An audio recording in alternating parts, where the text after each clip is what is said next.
Continuamos con la parte 2 del capítulo 2, en el apartado Freud y la melancolía del género. Bien, en este capítulo pues vamos a hablar de la tesis que establece Freud, que es la siguiente, que es que cuando perdemos un objeto amado, una persona amada, cuando sentimos la melancolía que sentimos, el yo alberga a ese otro que se ha perdido en la estructura misma del yo. Deja algo de sí dentro, ¿no? Deja algo de pozo dentro de nosotros. Entonces, estamos aceptando atributos de lo que se ha perdido y lo conservamos imitando la conducta que teníamos cuando estábamos con eso, o imitando a esa persona, o imitando al objeto, etc. Y por tanto, así se crea un poco nuestra identidad. De aquí, desde este punto de vista, estamos estableciendo la imitación y la absorción de lo deseado como una de las patas de la identidad, de la construcción de nuestra identidad. Cita, la pérdida del otro a quien uno desea y ama se vence mediante un acto específico de identificación que intenta incorporarlo a la estructura misma del yo. Aquí lo dice muy claro Butler, dice, esa identificación no es transitoria o esporádica, sino que se transforma en una nueva estructura de identidad. De hecho, el otro se convierte en parte del yo, por medio de la interiorización constante de los atributos del otro. Como autocrítica, autodegradación o ciertos hábitos, esa es la forma, ¿no? Se realiza autocrítica de lo que ha hecho la otra persona, se realiza una autodegradación o se establecen ciertos hábitos del otro, ¿no? Vale, pues Freud dirá que el primer amor que se pierde, ¿vale? Es por tanto lo que vamos a tender a imitar, ¿no? Porque si lo introducíamos dentro de nosotros, pues estamos construyendo nuestra identidad. Entonces el primer amor que perdemos ocurre mediante la prohibición del incesto, que como sabemos implica la prohibición de la relación con la madre o con el padre. Entonces, en la prohibición, ¿vale? Se está prohibiendo al objeto, ¿no? Pero el deseo no se pierde, ¿bien? Se va, por tanto, con otros del mismo sexo que del deseado. Entonces, por eso, digamos, así explica un poco la heterosexualidad y la homosexualidad. Un poco curioso, ¿no? Claro, en el caso de alguien que, luego lo veremos después, alguien que ha solventado un poco eh, que ha solventado, que ha interiorizado correctamente, se va con los del sexo opuesto, y los que no lo han solventado se van con los del mismo sexo. Aquí es como Freud un poco va a justificar el tema de que la homosexualidad es una desviación, ¿no? Vale, sigo un poquito más de esta forma. Dice, esto por tanto implica que para Freud el niño se apodera, se forma su identidad en base al padre o en base a la madre. El niño normalmente escoge lo heterosexual y por tanto deseará sexos distintos al suyo, su madre, y se identificará con ser hombre, como su padre. Cita, al perder a la madre como objeto de deseo, el niño asimila la pérdida identificándose con ella, o bien desplazando su vínculo heterosexual, en cuyo caso refuerza su vínculo con el padre y así consolida su masculinidad, ¿no?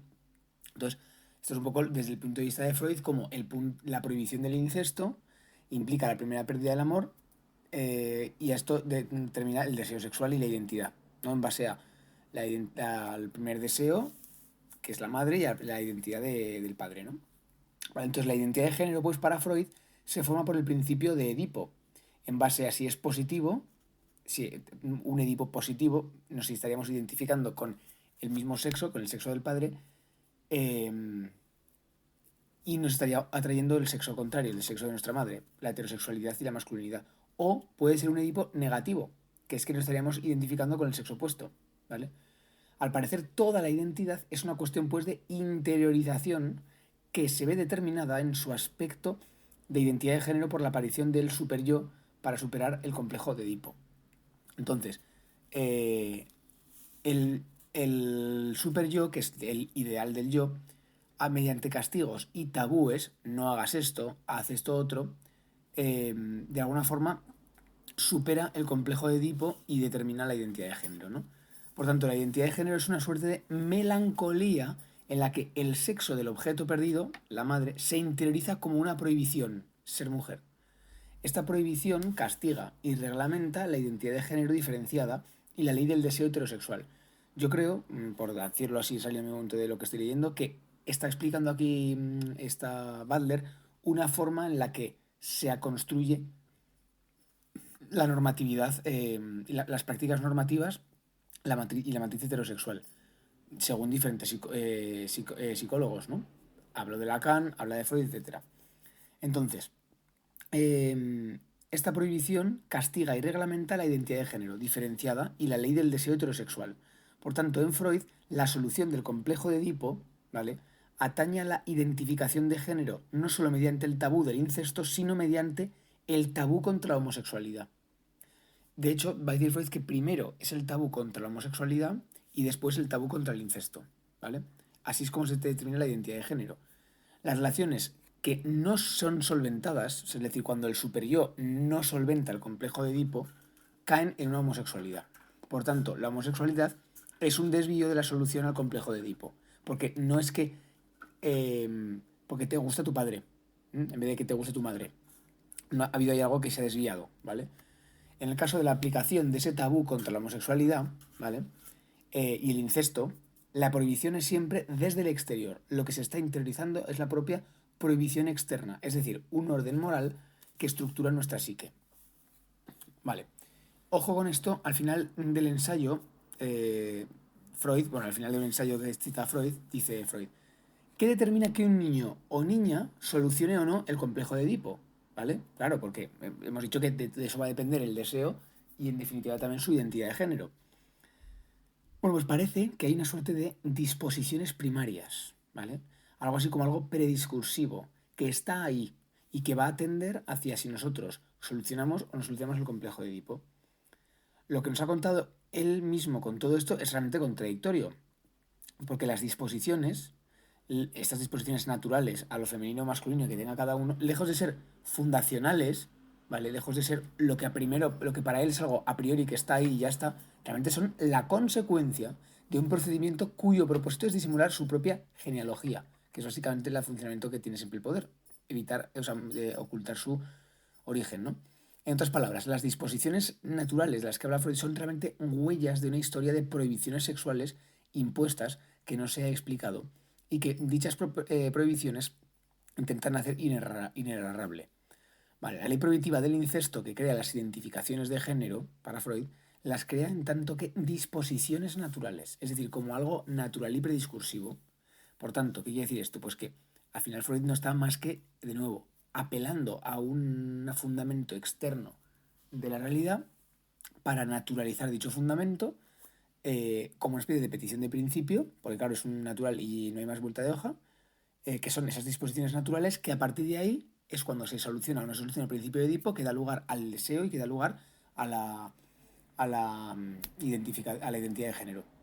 Por tanto, el que es homosexual es un desviado de forma natural. Esta es la idea, ¿no? Lo cual viene a corroborar las prohibiciones eh, y las prohibiciones históricas contra la homosexualidad como algo, digamos, perverso, ¿no? Vale.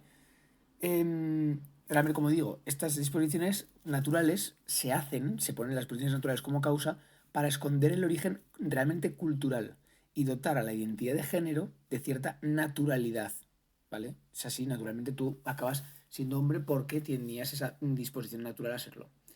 Entonces, como ya sabemos, esconder la genealogía, ¿vale? El origen realmente es el mecanismo principal que tiene el poder. Desvelarla es el poder subversivo. Esta es la clave, ¿no? Ahora Butler va a invertir la narración de Freud diciendo que las disposiciones primarias naturales son realmente efectos de la ley, ¿no? Frase de Foucault en Historia de la Sexualidad, dice, cita, la ley jurídica debería replantearse como una práctica discursiva que es productiva o generativa, porque crea la ficción lingüística del deseo reprimido para defender su propia posición como instrumento teleológico. Como es el ejemplo básico, ¿no? La prohibición de fumar en bares crea el deseo reprimido de es que no me dejan fumar en bares, ¿vale? Más. Siguiente apartado, la complejidad del género y los límites de la identificación. Vale, tanto Lacan, Rivière y Freud naturalizan el deseo y la identidad de género a un momento prediscursivo, como hemos dicho. Es por tanto esta naturalización de la identidad de género y el deseo como algo prediscursivo son los mecanismos psicológicos, psicológicos, mejor dicho, psicoanalíticos, que sirven como producción de la matriz heterosexual, como producción de la de ese discurso naturalizado del deseo y de la identidad de género. Vale, ¿cuáles son las fuentes de subversión según las teorías de la identidad de género de los autores anteriores? ¿Cómo se podría, de alguna forma, subvertir esto? Vale. Esas fuentes de subversión no están en el interior porque el interior no existe, es una subversión fantasmástica. Bueno, a ver dónde vamos. ¿Dónde está este espacio incorporado? Si no se encuentra literalmente dentro del cuerpo, tal vez esté sobre el cuerpo como el significado de una superficie, de modo que el cuerpo mismo se debe entender como un espacio incorporado. Vamos a ver qué está diciendo. Realmente es la incorporación no metafórica lo que implica la identidad de género, es decir, asumiendo el cuerpo como el lugar mismo de la identidad de género. Un sexo concreto, un lugar de placer, lugares prohibidos que se han incorporado una vez perdido el objeto de deseo. Recordemos que es la melancolía freudiana, esa solución del complejo de Edipo que determina nuestro deseo y nuestra identidad, la melancolía freudiana. A ver, leo esto que está bien. Dice, recordemos que es la melancolía freudiana la que soluciona el complejo de Edipo mediante la construcción de una identidad de género, la cual se fundamenta en el tabú de la homosexualidad y la marcación o producción de un cuerpo como lugar de identidad de género. ¿Vale? Esto es un poco la tesis de antes lo que hemos dicho de Freud. Entonces, la forma de producir un cuerpo como lugar de identidad de género funciona igual que una ley. La ley la marca a través de prohibiciones que producen, que dictan el que sí y el que no. Por ejemplo, el ano como lugar prohibido, el pene como lugar clave, los pezones como lugar prohibido, los brazos como lugar reivindicativo, el pelo como lugar propio de lo masculino. Esta producción del cuerpo como algo masculino no es algo natural. Es decir, lo masculino no es necesariamente el pelo, lo masculino no es necesariamente la prohibición del ano, por ejemplo, ¿no? Sino que es una producción legislativa que tiene como finalidad construir una identidad de género a priori sustancial. Esta prohibición de la ley, esta prohibición y producción de la masculinidad, efectuada como una marca del cuerpo, como una incorporación, ¿vale?, de ser hombre, es la que produce la identidad de género hombre, como hemos dicho, ¿verdad? Vale. La identidad de género efectuada desde el cuerpo recuerda los dos principios de toda identidad de género, el tabú del incesto y el tabú de la homosexualidad, creando identidades y orientaciones obligatorias, a saber, identidad binaria, hombre-mujer, orientación correcta, hetero o orientación desviada, homo. Deseo e identidad, ¿no? Orientación e identidad. Pero recordemos que este es realmente una fantasía. Es decir, realmente los cuerpos no son desviados o tienen una identidad de género, sino que estamos dando, como sabemos, una explicación genealógica. ¿Vale? Voy a intentar resumirlo con mis propias palabras porque es más sencillo todo esto. Realmente Freud nos está dando una explicación de cómo se forma el deseo y la identidad de género, ¿vale? Y eso básicamente funciona a través de la melancolía del deseo perdido a través de la prohibición del incesto, ¿bien? Y entonces se construye un deseo y una identidad a través de la, digamos, de la identificación o de lo que se empieza a imitar. ¿Cómo se imita y cómo se desea? Mediante el tabú o mediante la... ¿cómo lo ponía aquí? El tabú... El tabú. Vale, el tabú del incesto y el tabú de la homosexualidad. Y así es como se crea, por tanto, la necesidad de que existe una identidad binaria en base a nuestros padres y una orientación de deseo en base también a nuestros padres, ¿vale? Pero esto, por supuesto, es una naturalización de algo completamente construido, ¿vale? Aquí esto es un punto muy claro que dice Butler. Dice, si la diferenciación de género es el resultado del tabú del incesto y del tabú anterior de la homosexualidad, esto es lo que acabo de decir, la identidad de género, además binaria, es el resultado del tabú del incesto y el tabú de la homosexualidad, ¿verdad? Entonces, en ese caso, convertirse en un género es un proceso laborioso de naturalizarse, lo cual exige una distinción de placeres y zonas del cuerpo sobre la base de significados de género.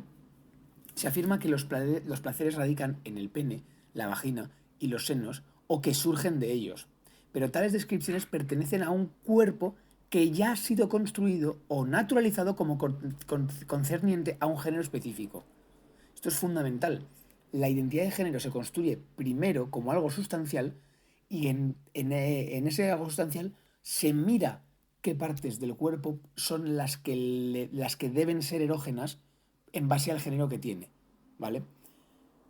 Pero claro, es decir, no se está diciendo que si alguien dice que que el cuerpo, eh, perdón, que el pene es un lugar erógeno de forma natural, también estará mintiendo. Porque es el pene un lugar de erógeno natural para un hombre. Y el hombre es una construcción en base a una naturalización de del tabú del incesto, ¿no? Básicamente. Es decir, algunas partes del cuerpo se transforman en puntos concebibles de placer, justamente porque responden a un ideal normativo de un cuerpo con género específico. En cierto sentido, los placeres están fijados por la estructura melancólica del género, mediante la cual algunos órganos están dormidos para el placer y otros despiertan. ¿Qué placeres se despertarán y cuáles permanecerán dormidos? Normalmente es una cuestión a la que recurren las prácticas legitimadoras de la formación de la identidad, que se originan dentro de la matriz de las normas de género. Por tanto, ni siquiera podríamos asumir lugares concretos, erógenos, lugares concretos de placer, eh, porque los lugares concretos de placer presuponen un género, presuponen un sexo. No presuponen un cuerpo, sino que presuponen un sexo. O sea, me refiero, presuponen un cuerpo sexuado. Y por tanto ahí ya habría entrado el género a determinarlo. Por tanto, incluso pareciendo lo más natural del mundo que el pene y la vagina son los lugares de placer, eso está también atravesado por eh, la interpretación cultural del cuerpo, básicamente por el género también. ¿Vale? Eh, entonces, por tanto, esto es lo que se dirá casi al final del libro, que la construcción de una unidad corporal, ¿verdad? Esta es una construcción marcada a través del género. Que yo sea hombre porque tengo pene, testículos y no tengo pechos, eso es una unidad de esos tres elementos que no tengo o que sí tengo, pero esa unidad está atravesada por el género, porque presupone que ser hombre es algo natural y sustancial. Cuando, como sabemos y veremos, ser hombre al fin y al cabo no es más que la performatividad de ciertas prácticas que se asumen como lo normal y lo coherente, habiendo postulado un deseo y una identidad. Vale, ahora nombra a lo trans. Dice, suele pensarse que los trans tienen una discontinuidad entre placer y partes del cuerpo. Es decir, exigen tener vagina y tienen pene. O exigen tener pene pero tienen vagina. Es decir, según la concepción conservadora, la persona trans sería mujer con lo que desearía tener una vagina, puesto que ser mujer es tener vagina. Bien, vemos claramente esto, ¿no? Es, al fin y al cabo, operarse, ¿vale? Operarse de siendo trans es presuponer que ser mujer implica tener vagina. Bien, pero eso no es más que una construcción a posteriori de una identificación de género previa, ¿vale? Que es que las mujeres deben tener vagina, como una práctica, como un atributo naturalizador. Vale. Entonces dice que la heterosexualidad binaria se utiliza como la matriz de inteligibilidad. Matriz de inteligibilidad. Como los límites de lo real, básicamente. Entonces, los límites de lo real se crean dentro de la heterosexualización naturalizada de los cuerpos, en que los datos físicos se utilizan como causas, cuando realmente son efectos. Como tiene vagina, es mujer. La causa de que tenga. La causa de que sea mujer es que tiene vagina. Entonces, se utiliza los dos cuerpos como datos físicos, como causas. ¿Vale? Y realmente son efectos. Es una mujer, no porque tenga vagina, sino que con la causa de que tenga vagina es que es mujer. Y que es mujer, y ser mujer es está atravesado por el género. ¿Vale? Mm, dice ahora. Los datos físicos se utilizan como causas cuando realmente son efectos. Y los deseos manifiestan los efectos inexorables de esa condición de ser físicos. Básicamente, los deseos no son más que las consecuencias de esos datos, digamos, físicos que son innegables, ¿verdad? Cuando, como estamos diciendo, el dato físico es una parte más de la construcción de una identidad de género, de una interpretación cultural del cuerpo, ¿vale? No es que primero sea el dato, sino que el dato está ya dentro de una forma de interpretar un cuerpo como mujer u hombre. La cuestión es que se une el deseo con lo real. El pene literal origina el deseo y el placer, pero es una ficción, una fantasía que sirve como legitimación de la matriz heterosexual de inteligibilidad. Así, un hombre heterosexual nunca ha querido a otro hombre porque es un hombre y puede utilizar los datos empíricos que lo prueben, ¿verdad?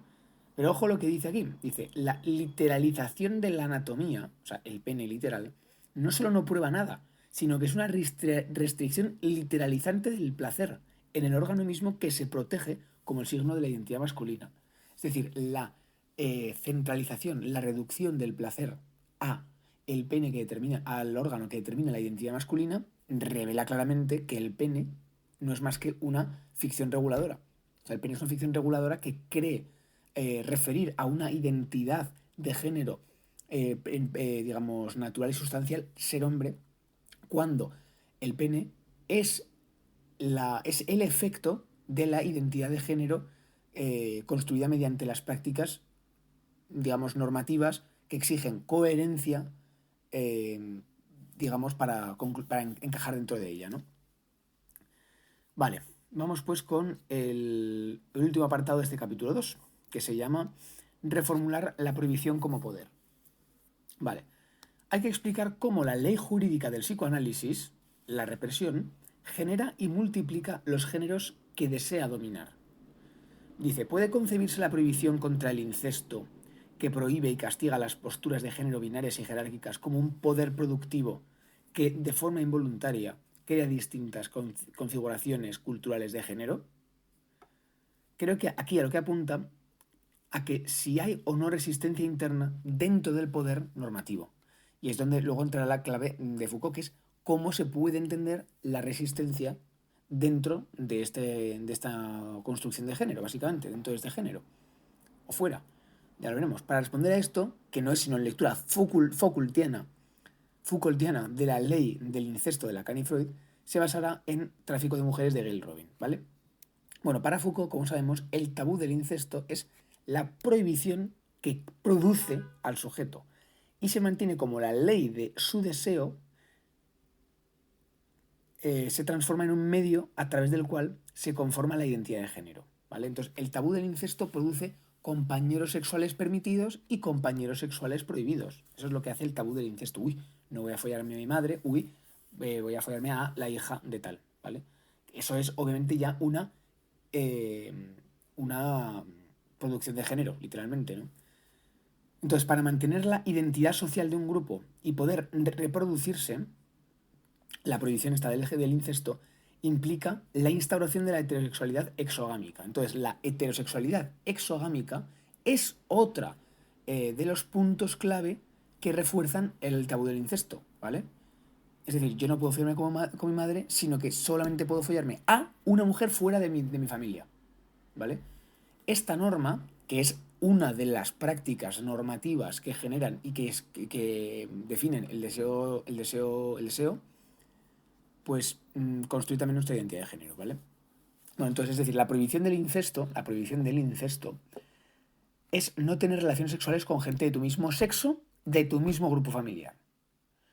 Por tanto, la prohibición del incesto implica tanto homosexualidad como como incesto como tal, básicamente. Tener relaciones con gente de tu diferente sexo de un grupo familiar distinto. Esa es la norma. Y esto, al final, no es más que una heterosexualidad obligatoria y una exogamia obligatoria. Que no estamos diciendo que hay que hacerlo, pero bueno. Rubin dice claramente, el género no es únicamente la identificación con un sexo. También implica que el deseo sexual se oriente hacia el otro sexo. El reparto sexual del trabajo está implícito en ambas vertientes del género. Los crea masculinos y femeninos y heterosexuales. La causa de esto es que si la finalidad del grupo es reproducirse, como dice Rubin, entonces los objetivos sociales del grupo son extenderse y multiplicarse. Por tanto, extenderse, por eso exogamia, multiplicarse, por eso reproducción heterosexual. ¿Vale?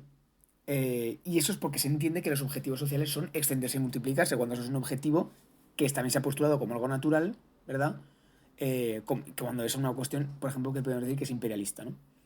Vale, el sistema sexo-género en Robin es un mecanismo cultural regulado para convertir a hombres y mujeres biológicos, que para Rubin sí que existen, en géneros diferenciados y jerarquizados. ¿Vale? Para Rubin sí que existen los hombres y las mujeres biológicos, pero el sistema sexo-género lo que hace es simplemente como atravesar cuerpos naturales que existen en géneros diferenciados y jerarquizados. Este mecanismo que jerarquiza y diferencia los cuerpos naturales ha sido dictado por las instituciones culturales como la familia, las formas residuales del intercambio de mujeres, la heterosexualidad obligatoria, e impuesto a través de las leyes que articulan e impelen el desarrollo psíquico individual. Apunta también Rubin, antes de la transformación de un hombre o una mujer biológica en un hombre o una mujer con género, cada niño y niña cuenta con todas las posibilidades sexuales disponibles para la expresión humana. Aquí va a ser un punto fundamental para la crítica que va a hacer Butler, ¿vale? Porque aquí en teoría Rubin es una que va a empezar a mostrarnos cuál es la posibilidad de la subversión. Para Butler no está de acuerdo. Entonces, para Rubin sí que hay una metafísica de la sustancia, ¿vale? Rubin, Freud, no sé quién más hemos dicho antes, Wittig, Beauvoir, todas al final son presos de la metafísica de la sustancia, ¿vale? Porque hay un estadio fuera de la ley cultural del género, un momento previo a ser constituido como hombre o mujer con género. Es decir, sí que hay personas sexuadas, ¿vale? Pero de forma natural y prediscursivamente. Rubin realmente está dando la razón a Butler, ya que su intento de demostrar la existencia de una sexualidad previa a la ley, hombres o mujeres biológicos, como un poliformismo sexual, sin restricciones, indica que la ley es anterior a la sexualidad. Es decir, que hay tipologías sexuales incluso cuando parece que no las hay. En el ensayo de Rubin hay sexo antes de la ley. Es decir, el sexo se convierte en género. Pero eso está mal, está mal. Eso no es lo que opinará Butler, ¿vale? Parece que Rubin puede acceder a lo que hay antes o después de la ley, cuando el mismo concepto de sexo es posterior a la ley, resultado de la ley, y por tanto el lenguaje proviene de la ley, está dentro de sus límites. La descripción, la narración, no solo no puede saber lo que está fuera de sí misma, fuera de la ley, sino que su descripción de ese antes siempre está subordinada a un después. En definitiva, la narración no solo no puede acceder a un antes del que por definición está excluida por su carácter lingüístico, sino que la descripción del antes se efectúa dentro de los términos del después y por tanto pasa a ser una atenuación de la ley en sí hasta conducirla al lugar de su ausencia. Esto es la misma crítica que he realizado antes con el tema de la prehistoria, ¿no? Por ejemplo, con el tema de la justificación del patriarcado como una ley universal, una estructura universal que existe antes de que nosotros lo miremos y lo observemos, ¿no? Cuando ya sabemos que es una apelación naturalista a un pasado desde un presente para justificar dicho presente. Pues lo mismo ocurrirá. El apelar a un antes de cuerpos sexuados antes de la ley no es más que una justificación que se hace desde dentro de la propia ley, desde dentro de la propia marca de género ya. Esto, sin saberlo, Rubin está ocultando la propia ley y está legitimando al género reproduciéndolo. Bueno, esto es muy fácil de explicar. Es una crítica, como ya sabemos, a los estados de naturaleza, al ser prelingüístico o a la objetividad misma. Que los niños o niñas, antes de ser niños o niñas, es decir, antes de que su sexo biológico se convierta en lo que son, puedan ser lo que quieran, es justamente lo que critica Butler. O sea, no es que antes de que sean hombres o mujeres con género, puedan ser el género que quieran y que nuestra cultura nos lo ha digamos, coartado a dos y que pueden ser lo que quieran. No es así. Porque esto también implica un lugar prelingüístico en el que habría una multiplicidad de deseo, de sexualidad. No hay un antes. Ese antes al que se hace referencia se está haciendo desde un después, presuponiendo ya el sexo como algo natural, desde que ya existen los niños-niñas. Mentar una existencia sustancial prelingüística antes de que actúe la cultura, es decir, una naturaleza pura, sin acción humana, es imposible, puesto que al hacerlo, desde el lenguaje se está determinando desde un marco, puesto que al hacerlo desde el lenguaje, se está determinando desde un marco interpretativo discursivo, definiéndola, la naturaleza, y produciéndola de una forma concreta. El lenguaje marca todo dentro de sus límites. No hay más allá del lenguaje. No hay nada fuera del texto. Para Rubin, el género es la transformación cultural de una polisexualidad biológica en una heterosexualidad culturalmente impuesta. Y puesto que la heterosexualidad desarrolla identidades de género diferenciadas y jerarquizadas para conseguir su objetivo, que es la expansión y la reproducción, entonces el fracaso del carácter obligatorio de la heterosexualidad significaría el fracaso corolario del género en sí. Básicamente la tesis de Butler, de Robin, sería que, que si las puertas de la percepción se abrieran, se mostraría tal y todo como es, infinito. Las puertas de la percepción sería el género y lo que realmente es la percepción absoluta sería ese polimorfismo o polisexualidad biológica a la que refiere Rubin. Vale, es decir, entonces, si se exploran diferentes orientaciones e identidades, si se da voz a los oprimidos por la heterosexualidad hegemónica, se romperá el género, es lo que dice Rubin, ¿no? Esto es justamente lo que está ocurriendo ahora. Se cree, y esto es, Butler realmente haría una crítica a la ley transactual, se cree que levantar banderas de la diversidad cuestiona el binarismo y la identidad de género heterosexualizada, pero en verdad multiplica la noción de identidad sustancial, la naturaliza más.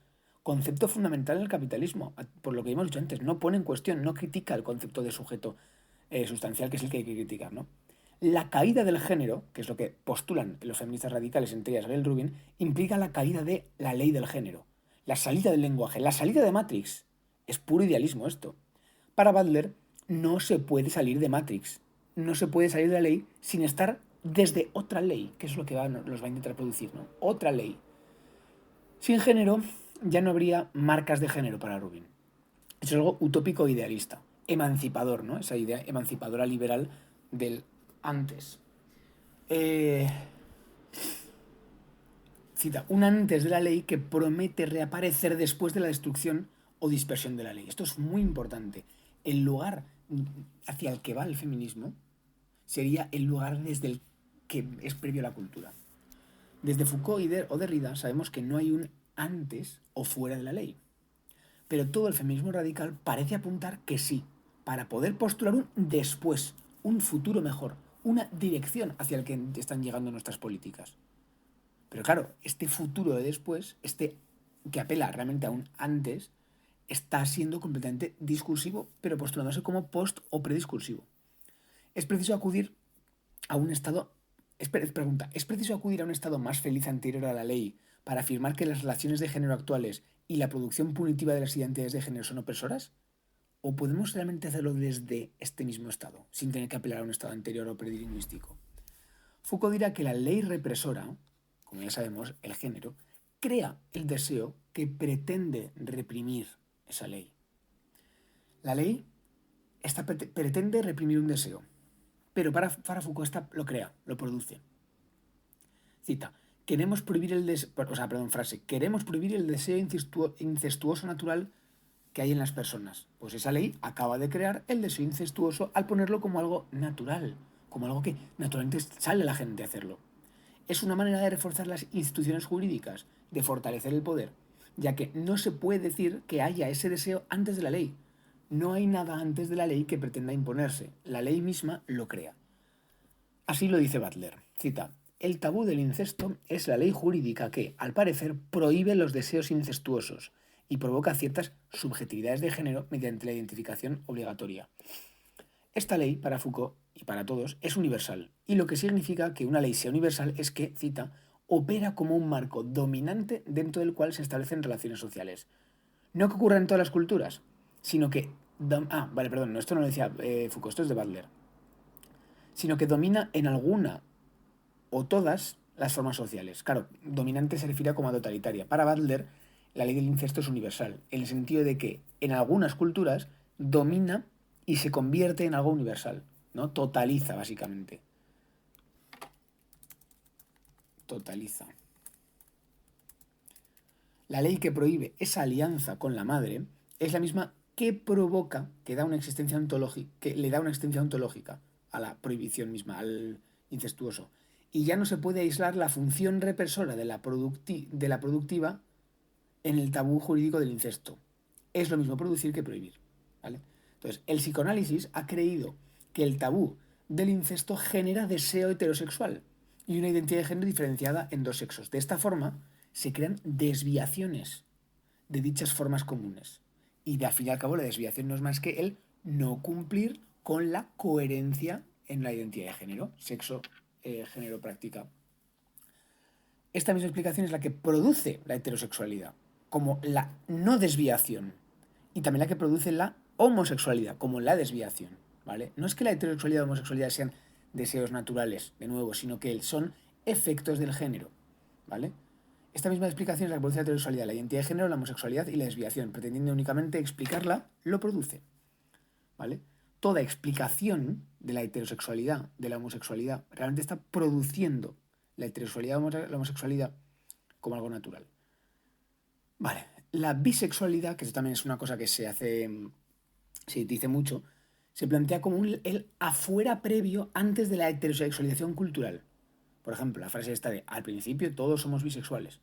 Pero realmente lo que supuestamente está fuera, ya lo estamos diciendo todo el rato, también es una construcción que está dentro. La bisexualidad no es una opción más allá de la cultura, sino una opción cultural concreta que se rechaza y se redefine como imposible. Si algo estuviera fuera, no podríamos saberlo. El fuera es una ficción que solo puede realizarse desde el dentro, ¿vale? Es que no hay fuera. El crearse incluso imaginarse el fuera es porque se imagina un dentro, es que tampoco hay un dentro, ¿no? Es que es lo que hay, ya está. Por tanto, no cabe la distinción dentro-fuera, eso es. O naturaleza-cultura, que es la propia distinción que se está mentando. Entonces, lo único que hay es lo marginado, no lo de fuera, sino lo que se considera desviado o anormal dentro, ¿vale? Entonces, lo importante es que todo lo que es marginado está siendo marginado de forma que está realmente dentro de la cultura, como algo que se concibe como natural y cuando es al final más que una opresión sobre eso. Vale, lo anormal, lo impensable, lo raro, lo monstruoso está dentro de la cultura, pero fuera de la cultura dominante. Esta es clave, esta frase. La diferencia sexual, la heterosexualidad obligatoria, la sustancialidad de la identidad de género es la cultura dominante, es el género. Es el género como la interpretación hegemónica, universal, que afecta, digamos, a todos los planos de las culturas, ¿vale? Entonces, lo raro queda fuera de la cultura dominante, de esa interpretación de género tal, y se postula como impensable, raro, monstruoso. Bueno, después de esto vamos a acabar con esta frase en la que no se puede recuperar un origen idílico, no se puede abolir el género, no se puede salir de la ley cultural, solo se puede hacer desde dentro, ¿vale? Clave, no se puede abolir el género. Bueno, y con esto acabamos el capítulo 2, pasaremos al siguiente.